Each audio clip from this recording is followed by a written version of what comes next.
Art Journal, Quick Sketches, Flip number 1. Sketching does not need to be perfect. Grab a pencil, a pen, a Crayola, whatever's handy, and practice, practice, practice.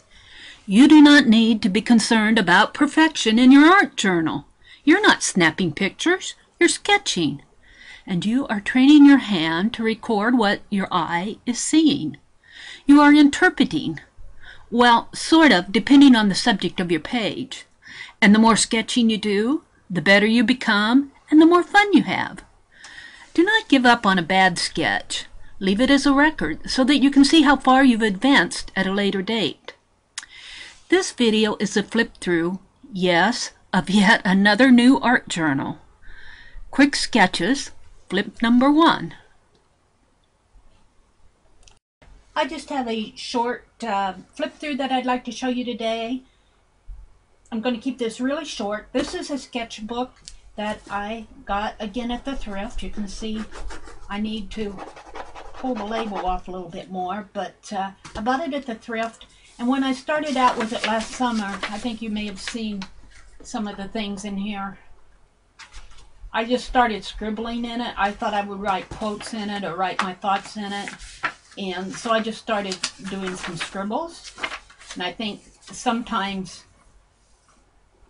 the paper guides the line on the page and makes an unexpected mark on the page. I used that in a quote, as a quote in another page that I worked on. So that's about all I had in it when I first started out.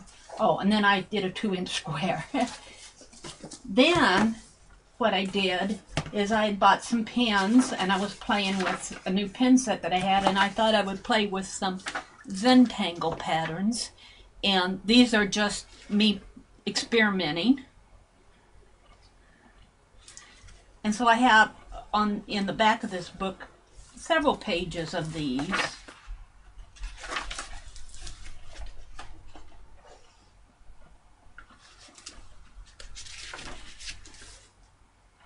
I'm not going to talk about these too much. I just wanted to show them to you. Do I have another page here? I do. One more page.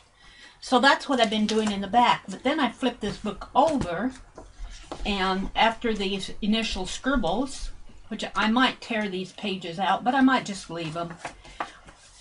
This past week I started just sketching from magazine pictures.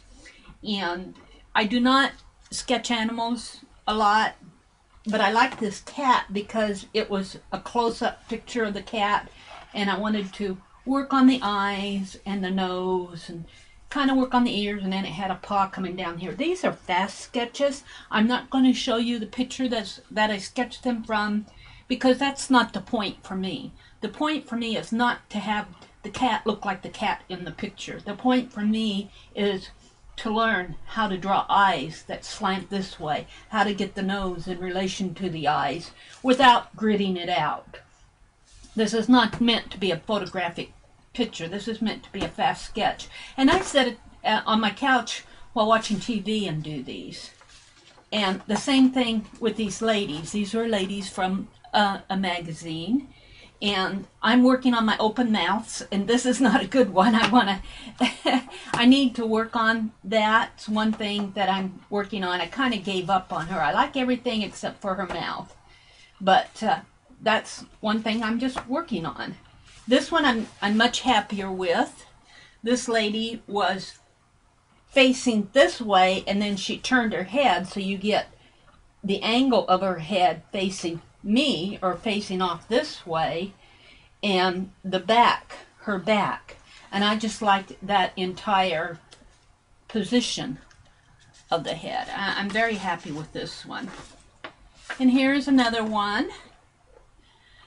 I notice when I draw from magazines that most of the pictures in there are young women. So that's what you'll see a lot of. I'm happy with both of these. Here again, I'm just working on the noses, working on the eyes and the neck, and as you can tell, they're very sketchy. They're very fast sketches, and that's what they're meant to be.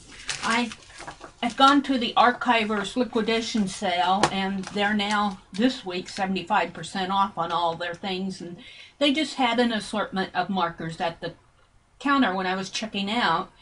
And, you know, a distress marker. Okay, so this is Wild Honey. I'll draw with Wild Honey. And these were slick writers. I do not use slick writers, but I thought for the price of them, I'm going to get them and just sketch with them. These were done with Faber-Castell markers. And the reason I like those is they do not soak through to the other page very well. And this paper is relatively thin. So that's why I like the Faber-Castell. But the distress markers do not soak through either. This is a gentleman that I did. He was in a brochure that was sent to me. And I think these faces, especially the sketches, are common enough that you're not going to recognize who they are. So I think that, I mean by name, unless you know these people very well. So I think I can show them on here. And here's another instance where I was working on the mouth. And I eventually just filled it in. He had a big old smile on his face. And I think I got the curvature of the smile. He looks a little toothless there, but you can see the teeth kind of in there. But then here I expanded it on this page, and I'm much happier with this open mouth. So, and then I didn't finish the face. I just drew a couple of eyes in there. So that's kind of my flip through that I want to show you. As I sit on my couch, I plan to do more sketches here as I find pictures that I like to draw. And I might go back and do some more Zentangles too. And eventually the two shall meet. So that's all I wanted to show you today. I would really encourage you to pick up some magazines, find some cheap pens, you know, ballpoint pens. These are ink pens, so I do not erase with these. I sketch, and if it's wrong, and I'll go to the next. Like on this, you know, I did not try to fix her. Over here, I tried to fix it a little, and I'm not unhappy with that.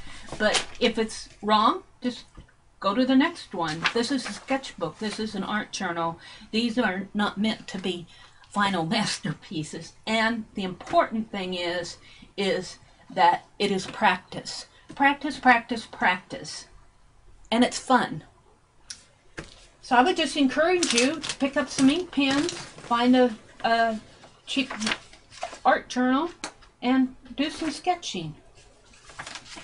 Thank you for watching, and I will see you on the next page.